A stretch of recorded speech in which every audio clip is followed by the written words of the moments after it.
Mesdames, Messieurs, bonjour et bienvenue sur notre chaîne YouTube.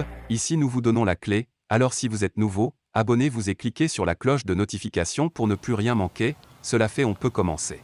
Mali. L'après-Barkhane, les derniers militaires de la force Barkhane ont quitté le Mali hier dans la matinée en direction du Niger, leur nouvelle base arrière. Ce départ sonnera-t-il la fin des actes terroristes au Mali? Véritablement non. Voilà ce qui est attendu des autorités maliennes pour instaurer un climat de paix et de vivre ensemble au Mali. Première manche gagnée.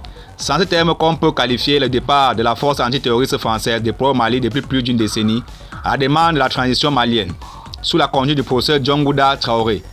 De la lueur d'espoir à l'époque, à la colère généralisée et unanimement partagée par les Maliens, les forces spéciales françaises portaient finalement la poisse, la malédiction, car leur présence n'a pas servi à mettre fin ou à défaut à endiguer le terrorisme.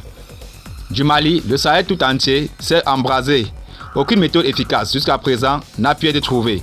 Alors, ce constat drastique aboutira au sentiment de rejet et poussera les Maliens à demander le départ de la France, qui est considérée comme la source du malheur du Mali.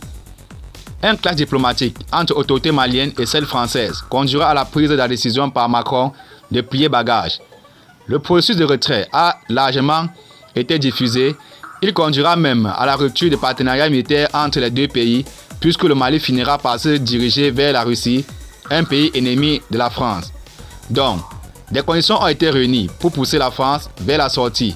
Aujourd'hui, l'objectif est atteint, avec le départ du dernier convoi des forces françaises. Alors, la question qui mérite réflexion est celle de savoir s'il y a un rapport entre ce départ français et l'éradication du terrorisme au Mali.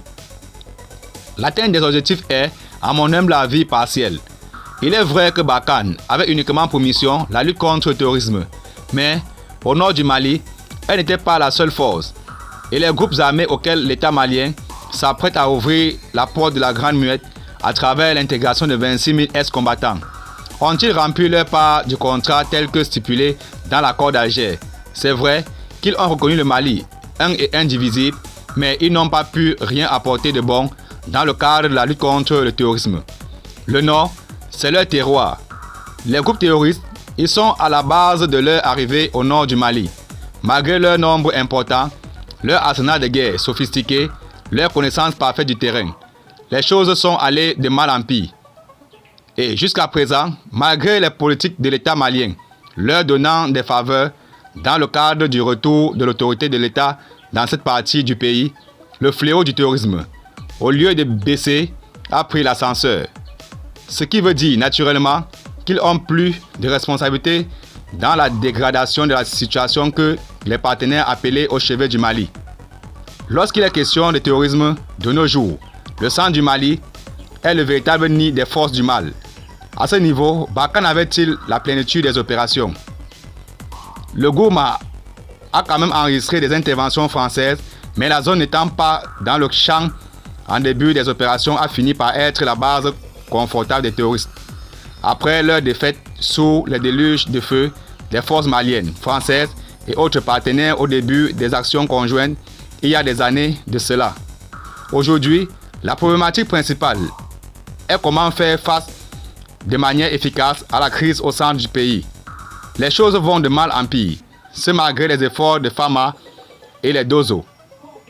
Si les Maliens voulaient le champ libre au Fama, il n'y a plus obstacle à ce jour, compte tenu de la nouvelle orientation politique des nouveaux gouvernants. Ce sont les militaires qui sont à tous les niveaux décisionnels et l'armée a reçu de nouveaux partiels de combat adaptés aux défis. Cela amène à dire qu'il n'est plus acceptable de défendre les arguments tels que on attend les ordres de la hiérarchie, nous n'avons pas de matériel de guerre, nous ne sommes pas dans de bonnes conditions. Tout ceci relève d'un lointain souvenir.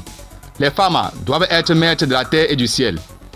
Et il faut qu'elles le prouvent à temps face aux attaques à répétition des djihadistes qui font toujours des orphelins et des veuves. Barkhane est parti. Saluons ce jour, mais montrons-nous capables de défendre avec dignité et honneur notre propre pays. Merci et à très bientôt pour d'autres vidéos.